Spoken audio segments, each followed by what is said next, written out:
বন্ধু দাঁড়া। কি হয়েছে বল? বন্ধু আজকে তো মুবাশির আসে নাই, আমাকে পিছে নে। না না, আজকে সাইকেলের চাকার পাম নাই। বন্ধু চাক্কা তো ঠিক আছে, আমারে নে। এই শর্ত। এই বন্ধু দাঁড়া। বন্ধু কালকে তো দিয়ে গেলি রে, আজকে দিয়ে যা। না না, নিয়ে যাব না। এই তুমি রাকিবের ভাই না? তুমি এই গরিব পোলাপানদের সাথে ঘুরো। দাঁড়াও, তোমার ভাইরে বিচার দিতেছি। না ভাই, আমি ওর সাথে ঘুরি না। ওই প্রতিদিন আমার সাইকেলে উঠতে চাই। আর যেন কখনো না দেখি। এই তুমি হাইডি যেতে পারো না? যাও। আমি তো প্রতিদিন রোহাতকে অপমান করি। আমি একটা পরীক্ষা করব, দেখি রোহাত আমাকে বাঁচায়। কে রে এটা কে রে?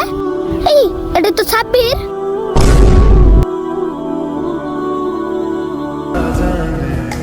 কে রে বন্ধু, তুই এখানে কেমনে বললি? আমি তো তোকে পরীক্ষা করলাম, দেখলাম তুই আমাকে বাঁচাস কিনা। বন্ধু আমরা গরিব হতে পারি, কিন্তু আমরা এতটাও খারাপ না। সরি বন্ধু, আমি আমার ভুল বুঝতে পারছি। আমি প্রতিদিন তোকে সাইকেল দিয়ে নিয়ে যাবো। কার কার ছোটবেলায় এমন বন্ধুত্ব ছিল কমেন্টে জানান।